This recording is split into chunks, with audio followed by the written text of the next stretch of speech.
Today I'm going to be talking about doing 3 styles of lever profiles. This was requested by CJ. Thank you for leaving a comment on the video. I'll also be showing you guys what it looks like from a decent profile standpoint. But decent profiles on levers it's fairly easy to do actually, especially if you have a manual lever, and that's why I've opted to bring 2 manual levers out here. So the Flair 58 and Uniterra Nomad. You might be wondering, why do I not have the Europiccola here? And the simple answer is the Flair 58 and the Nomad have pressure gauges, and my Europiccola does not have a pressure gauge.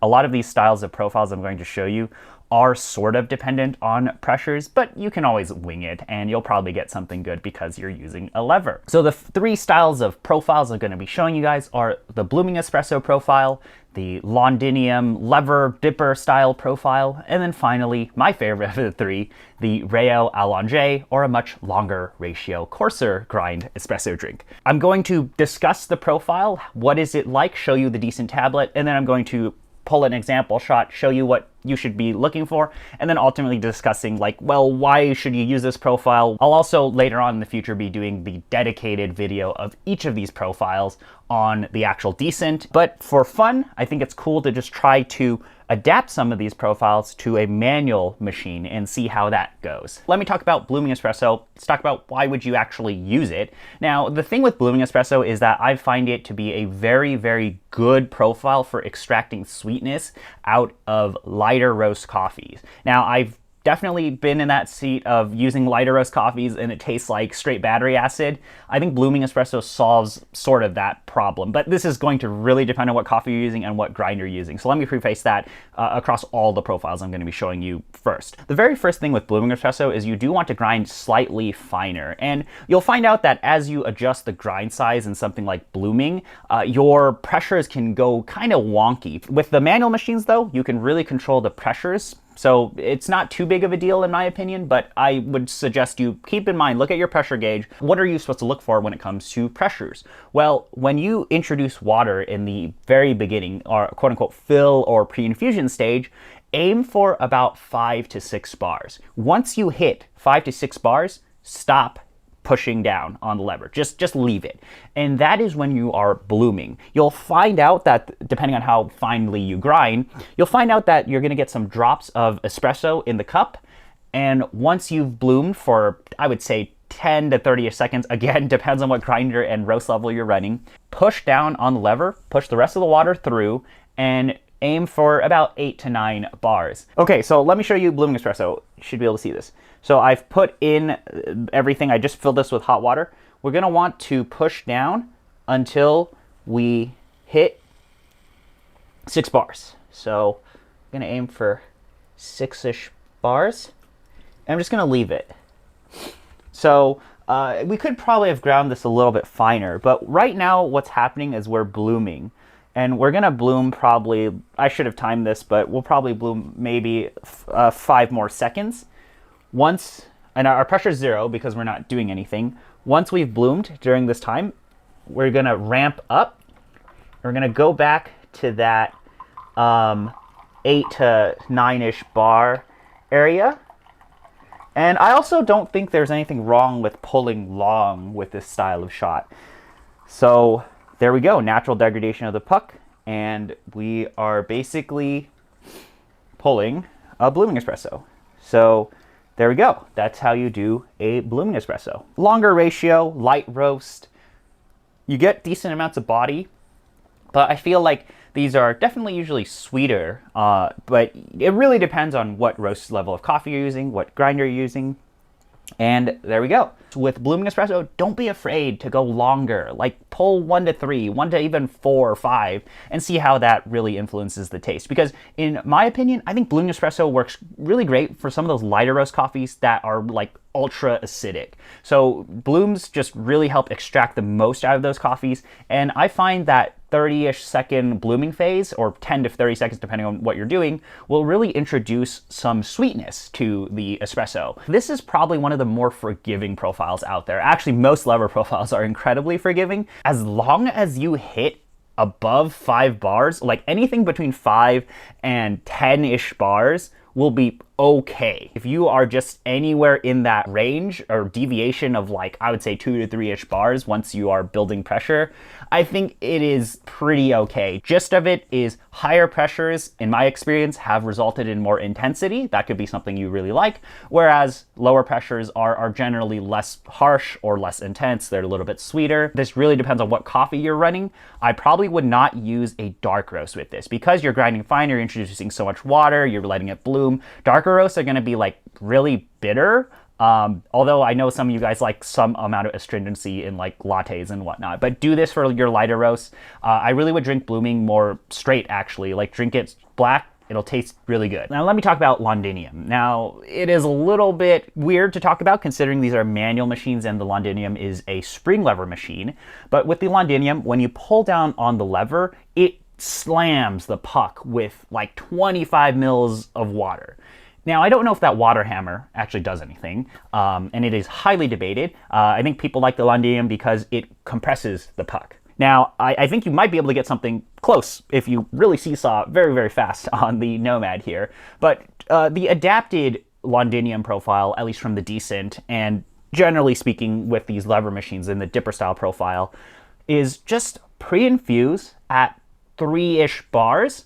Once you get those first few drops, just ramp up to 8-9 bars. That's it.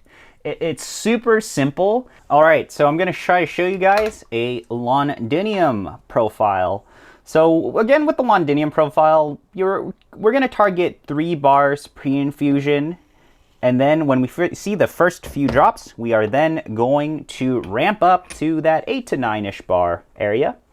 And the thing is, too, with Londinium, don't be afraid to pull longer. This is a very adaptable profile that will work in 1 to 2s for your milk-based drinks, and it also will work really well if you're trying to pull long and have it straight. But even at 1 to 2, it works really well.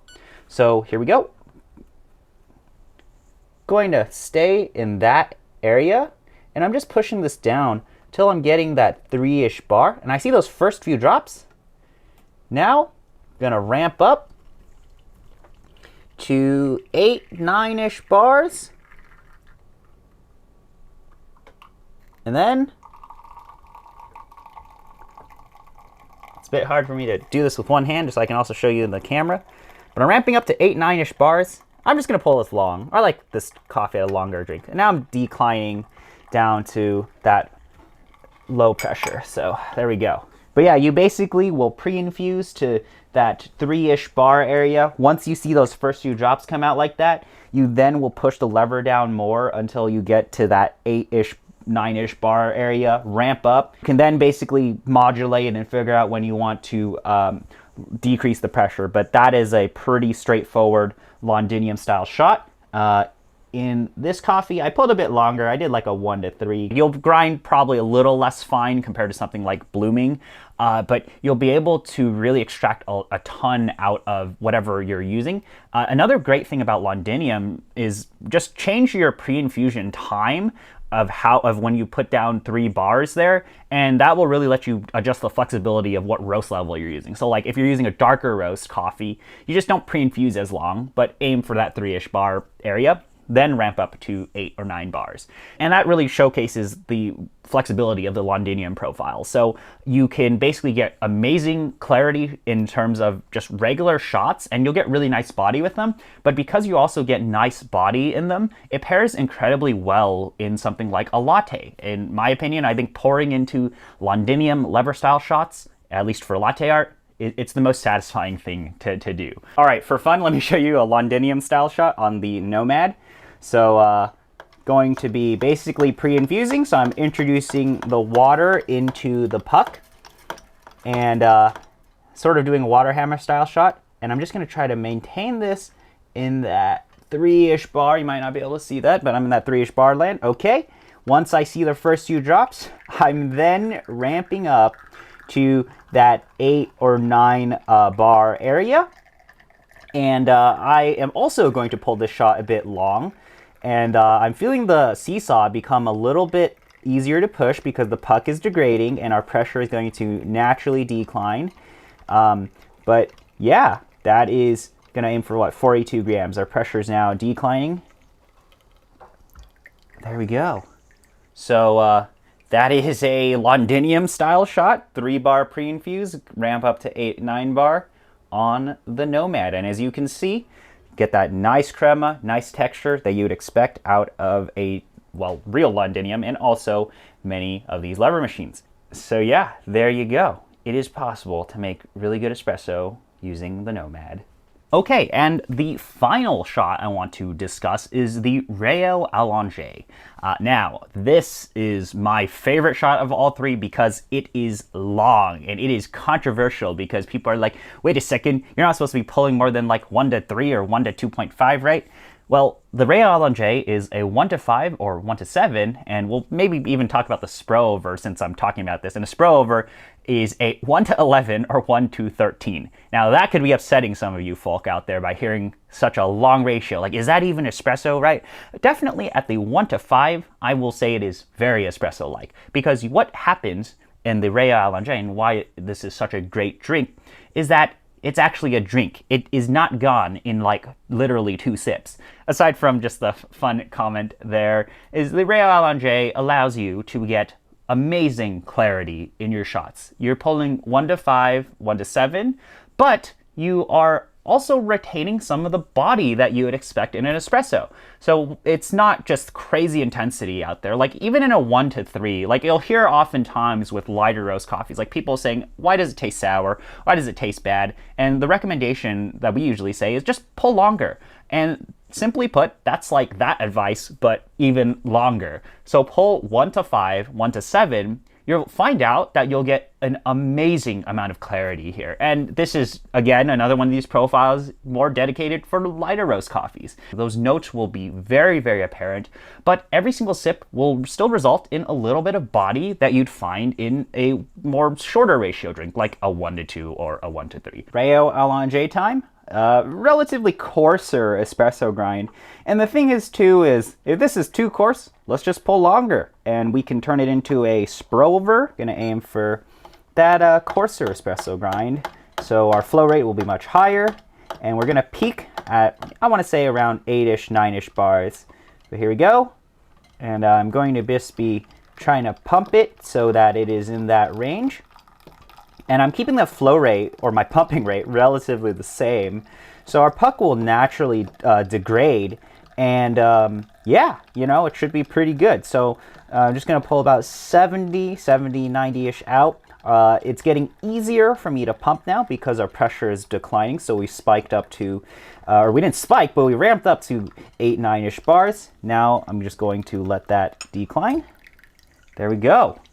So that is the Rayo Allonge, or a 1 to 5 longer ratio drink that you can't really do on a lot of these smaller or manual lever machines. You could do it on the Nomad because it's got such a big reservoir, but I thought I wanted to talk about this guy because you can do something similar to this on the 58 if you down dose, but I love this drink. And I love this drink because look at that. You still get a significant amount of liquid to actually drink, but you get that body. So as you can see there, look at that crema. So every sip here will be a lot of clarity. Trade-off is the body, but you get still texture from the crema. And yeah, but that's a drink right there. That is a big drink. And the other thing too is in those shorter ratio drinks, I'm finding like it's just intensity. Even at those lower pressures and try to introduce sweetness in those lower ratio drinks, I still get sometimes overwhelmed. So I like the Rayo Allonge because I can actually taste the flavor notes, but I get the body like I would expect in an espresso, and it's not super thin body like you would find in a pour over. This might upset some of you folk, but let's talk about the Sprover or Sprover. So the Sprover or Sprover is you can't really do it on most of these manual lever machines. This is really more dedicated for like you Breville dual boiler rotary pump folk, but you can do it on the Nomad, and this is why the Nomad is one of the best manual lever machines out there. So the Sprover is basically a 1 to 11, 1 to 12-ish ratio drink that runs at less than 1 bar of pressure. You're basically just like forcing water through the puck, and you're going to basically target low pressure, pull long, and use a very coarse espresso grind. And what basically happens is it's like this weird hybrid espresso pour over drink. So you get the nice clarity that you would expect out of a good pour over, but it tastes a little bit different because you're sort of applying pressure in it. You can get a little bit of crema. Okay, so now the fun drink, the Sprover. So I've done a pretty coarse espresso grind, and I'm just gonna basically just pump water through here, and it should just go fast. Barely even building pressure, staying under 2 bars, or 3 bars really, 2-ish bars. I'm just gonna keep on pumping, and I'm just gonna aim for like 1 to 10, 1 to 11, so about 150, 160 grams out. And as you can see, my flow rate is relatively constant because I'm pumping at a fairly constant speed. And I am just going to keep on pumping until, let's aim for that 154 grams. All right, so that's a 1 to 11.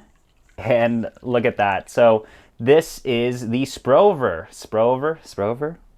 You still get a little bit of crema on here, but it is a much larger drink than the Real Allonge. So if you were doing a Real Allonge and you messed up your grind size, you went too coarse, just keep introducing flow into your drink and you'll probably get something pretty drinkable. So this is a little bit less on the body, but you still get something. And this is a good balance between something like a pour over and espresso. Actually, this skews more towards the pour over world where you get insane amounts of clarity, but you still get just a little bit of body. And you could even go coarser than I did. You go faster. Really experiment with this drink. This is a pretty fun drink to actually make. But there we go. I think it's not a drink for everybody because it kind of rustles people's jimmies here saying, wait a second, that's way too long. That's not espresso, right? Well, it's a hybrid sort of espresso drink, and I think it's worth trying out if you can actually pull such a long ratio because you get amazing clarity and you get okay-ish body, but it's a drink. It is not a tiny little thing that disappears. But if you didn't want to pull so long, then I would push you towards something like the Real Allonge I just went over. I actually kind of like that drink a little bit more because I get more body in there. But if I were to really opt for maximum clarity, then I would pick the Sprover. Okay, so that's it. Those are 3 or 4 profiles I absolutely love. These are profiles that I would urge you to just experiment with. Play around with the different pre-infusion, bloom times, play around with the grind settings, see which one works the best depending on what bean you're using or what drink you're trying to make. I think that's kind of the most fun part of the manual lever machine is just play around with stuff, see what works. And now you hopefully have the knowledge and the tools to adjust things to your liking. But that's it. Thank you again for spending the time to watch the video. Let me know if you have any questions. Feel free to subscribe, follow me on Instagram, and that's it. See you in the next one.